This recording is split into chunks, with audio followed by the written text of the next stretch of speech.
And APB, American Protection Bureau, voted #1 best on Long Island for all your security needs. Call 631-390-9050. That's 631-390-9050. APB.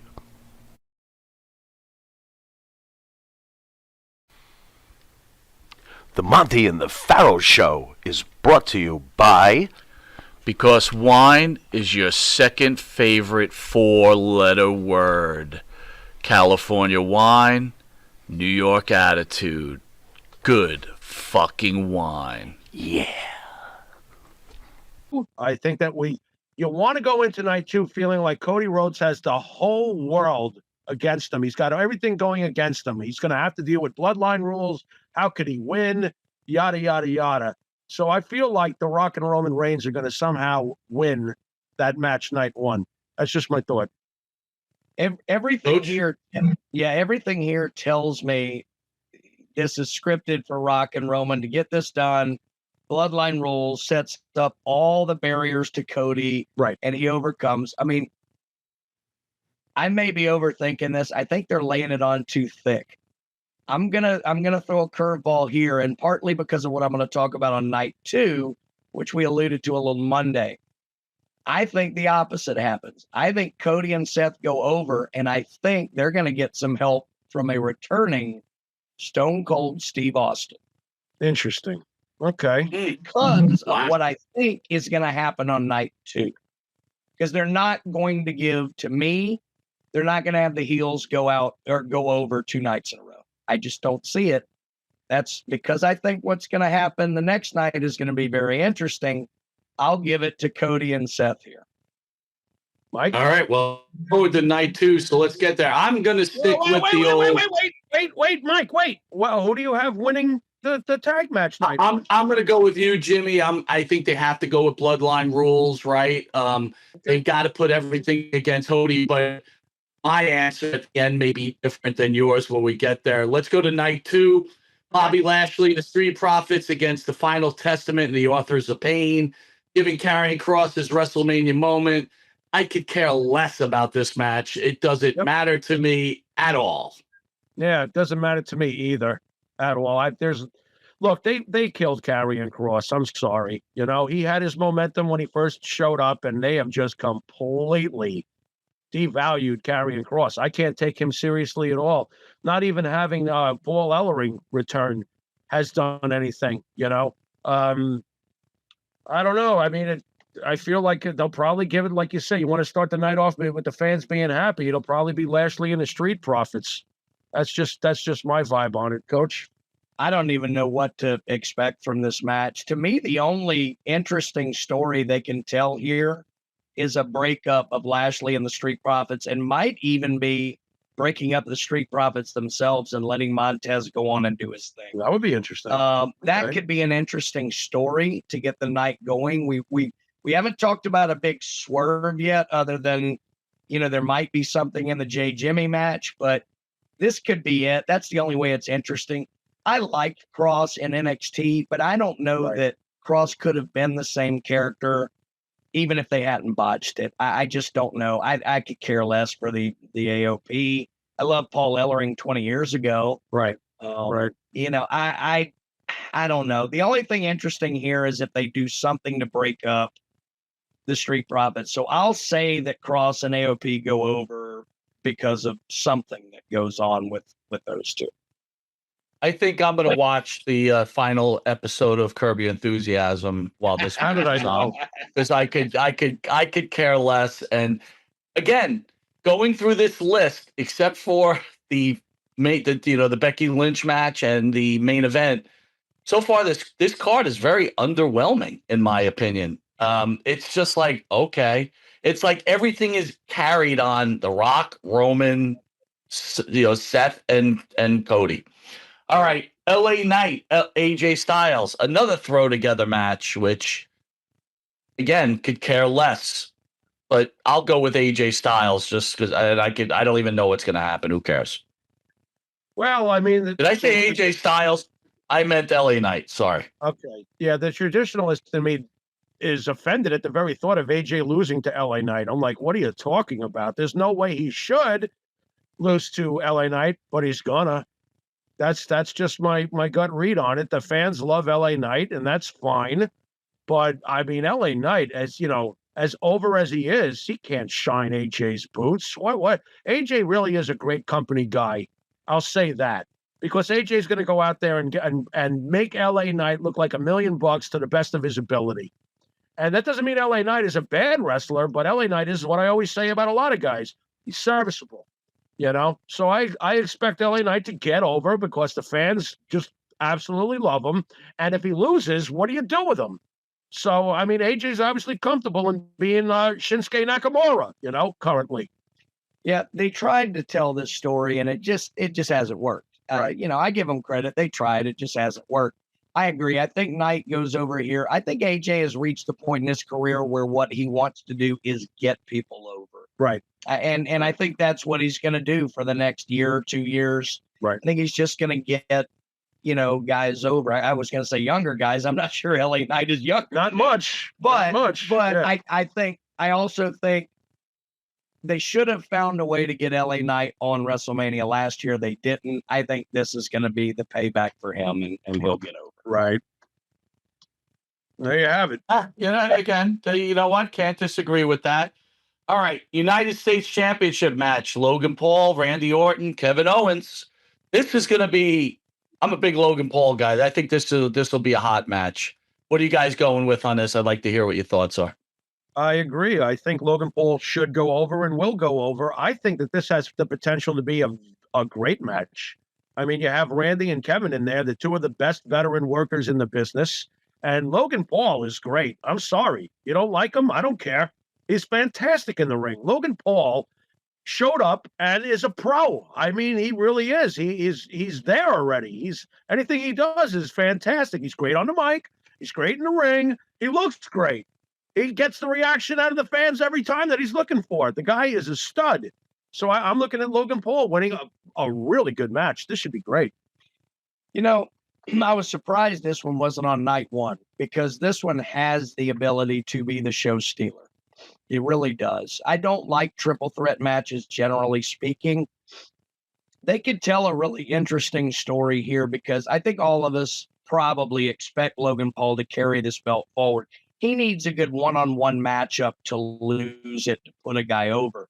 I could see a situation where something about this match triggers a Randy, because I think both of these guys are going to need a story going forward. And I think you could tell an excellent story with those two. So I say Logan will go over due to something between Randy and Kevin. That would be great. Them forward. I could see that for sure. I'm going with that too. I think Logan, you don't take that belt off him. Logan's great. And you know what? I agree. You know, continue that story with Owens and Randy Orton, and Logan carries on to go against somebody else. Maybe more like here's an interesting thing I was thinking about. Braun Breaker. Yeah. Braun Breaker Gunther or Braun Breaker Logan Paul. I mean, that's the guy that can. Agreed. Braun Breaker's a future world champion if they handle this right. I love Braun Breaker. You know how I feel about him. And he's a perfect foil to the way Logan Paul does things. Yep. It's the perfect guy for Logan to lose. Yep. Agreed. All right. Now this is where it gets tricky, guys. Okay. This is what makes this WrestleMania the most exciting one. World Wrestling Heavyweight Championship, Seth Rollins, Drew McIntyre. What are they doing here? Take this one, Coach. I have to think. I had thoughts on this about a month ago before they've kind of done what they've done. And look, I understand you want to announce Punk's going to be there.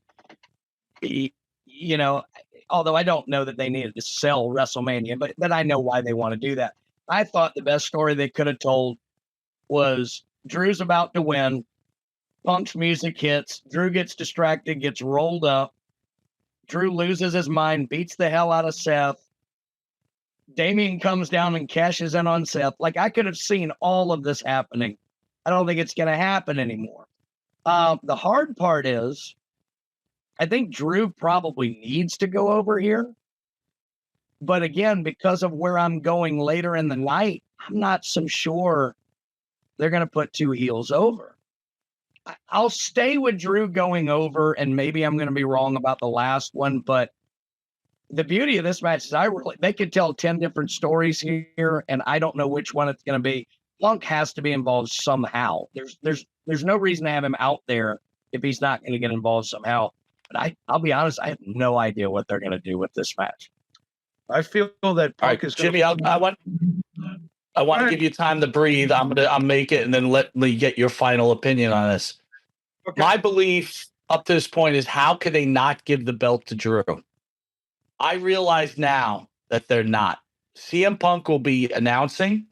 It will cost Drew the championship, and Seth Rollins will continue to be the champion. There'll be no Damian cash in, and then there'll be something going on later on in the night. Jimmy?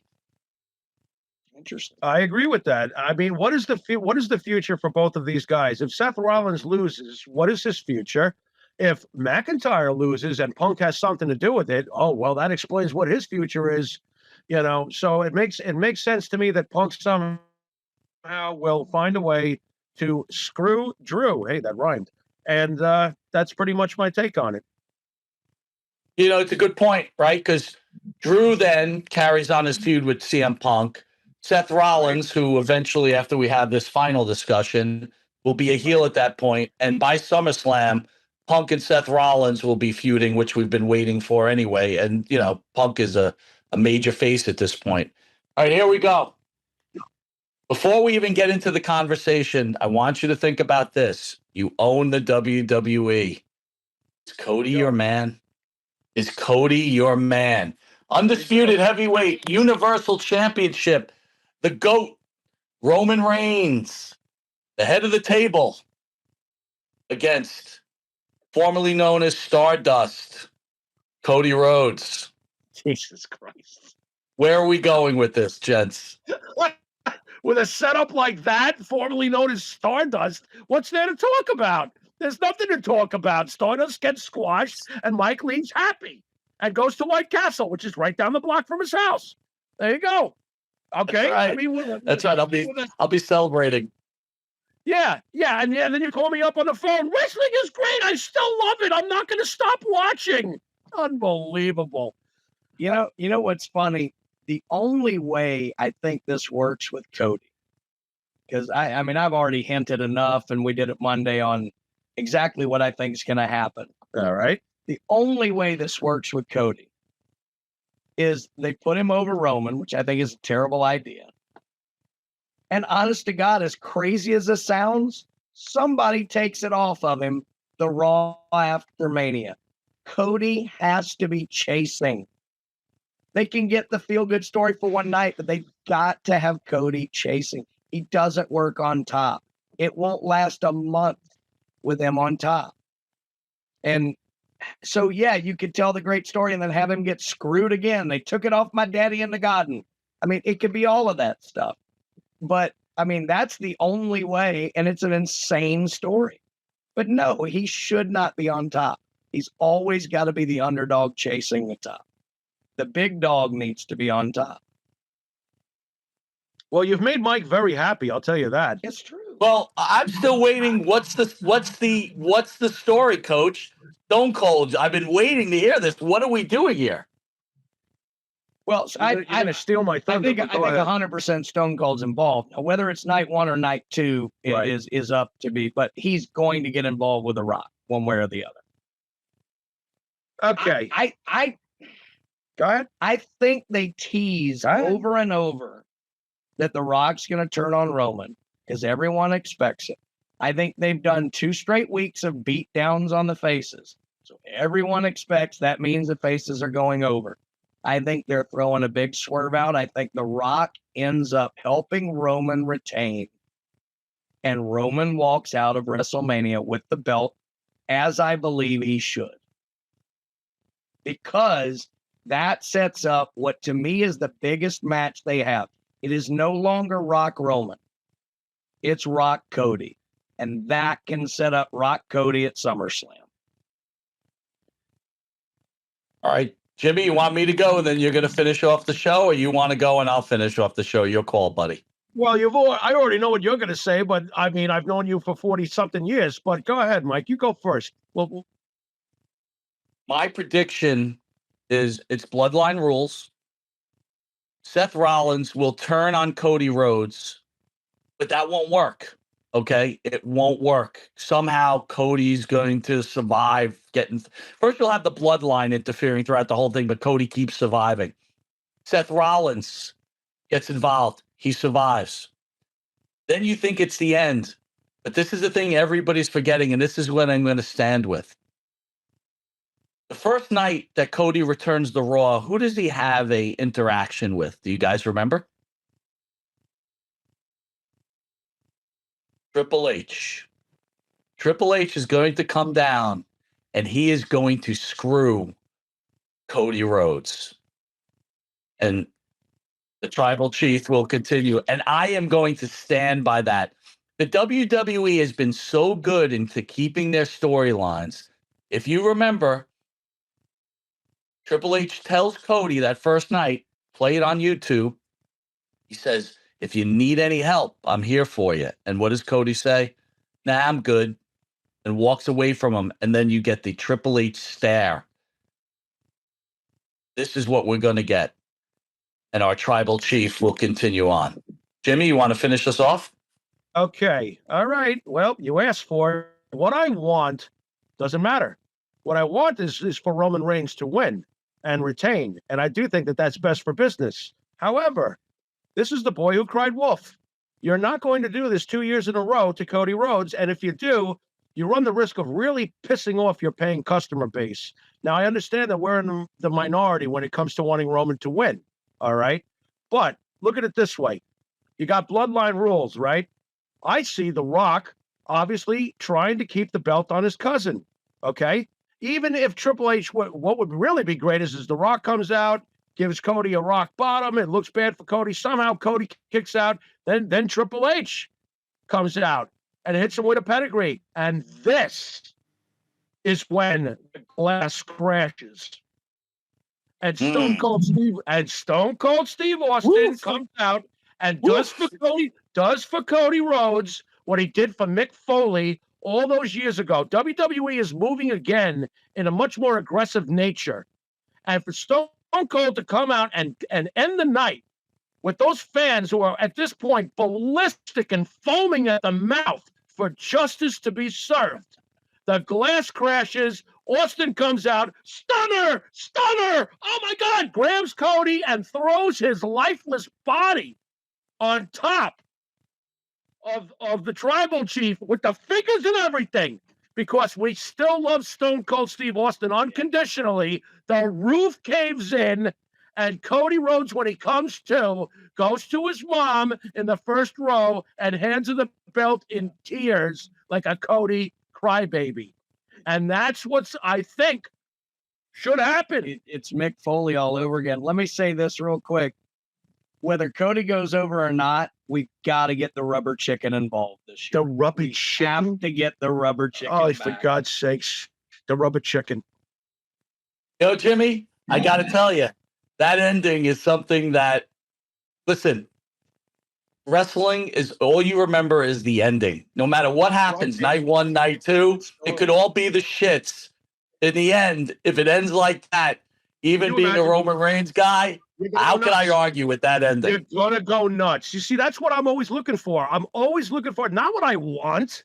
What I want the crowd to go ballistic one way or the other. And that would, and don't tell me Stone Cold's not in fighting shape, because he still is. We saw him with KO. You know what I mean? And if he comes out there, Philadelphia will go berserk. Absolutely berserk. You know, and as far as Cody Rhodes holding the belt, it doesn't matter. You know, he could hold it for a week. He could hold it for a couple of months. You know, I mean, he'll fight. By the way, I got to get this in. Cody Rhodes is the greatest face we have seen in years. I don't want that to be lost here. You know, I know we're bad guy rooters. I know we like the heels, but Cody Rhodes has been a special face, and he has played the long game here. And what is the old moral? Good things come to those who wait. Well, if he's not the definition of that, with his mom in the first row, I'm sorry, Cody. I don't see it. I don't see it. So I think the glass is going to crash and the place is going to erupt and they're going to get what they want. They're all going to go home happy, even though they're probably going to be throwing snowballs at each other in the parking lot because it's Philly. But you know, right? They will be going home happy. And then guess what? The ratings will drop in a matter of 2 months. I'm always right about this because Cody cannot carry this organization. And that is a big problem. How about this, though? He comes out the next night, and of course, he thanks everybody, and he's proud, and he talks about his father and all that stuff. And then we can begin the program that you were getting to earlier. He defends the title against The Rock. Great program. Cody will remain relevant that way for a while, at least. I don't want to see The Rock in any kind of watch with the title on the line at all. And I don't think The Rock. I don't think The Rock is going to be around. Look, to me, Jimmy and Coach, there's more end game to Roman staying champion than Cody becoming champion. If Roman remains champion, The Rock's going back to movies. Monday Night Raw, the bloodline would be celebrating in the ring, and guess what would happen? Roman would say, "Okay, Dwayne, thanks for the help," and the bloodline would attack Rock and destroy him. And goodbye, Rock. And then he disappears, and he comes back for SummerSlam to get back to the head of the table. Listen, more than likely, Cody's winning this belt, but in business, I got to go with Coach on this. There's more of an end game. Where do you go with Cody after this? Gunther? Okay. Steph? Okay. What, a unification match? You put a lot of time into Roman. A lot to think about. But anyway, guys, been on long enough. I want to thank you guys. Jimmy, great job as always, Coach. What an honor to have you on the show. Listen, we're only literally 72 hours away from knowing what is eventually going to happen. And there could be some happy fans and some sad fans. But you know what? Jimmy, I got to tell you, that ending was pretty incredible. I could buy into it. I would go off on that. Seeing Stone Cold come out and destroy the bloodline, I'd be like, oh my God, it's the greatest thing ever. That's the ending that, quite honestly, makes everybody happy. You know, I mean, I guess I'm a bit of a crowd pleaser. That at the end of the day, I'm looking to make everybody happy, satisfied with the ending of WrestleMania. And that would be pretty satisfying to see that happen. Absolutely. Coach, you want to send us out? You've been listening to Monty and the Pharaoh. Later.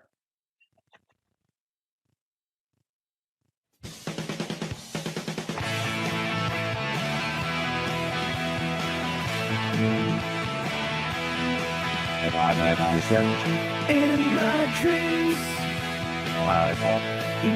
my dreams, you're like the way it's supposed to be. Yeah. Come on.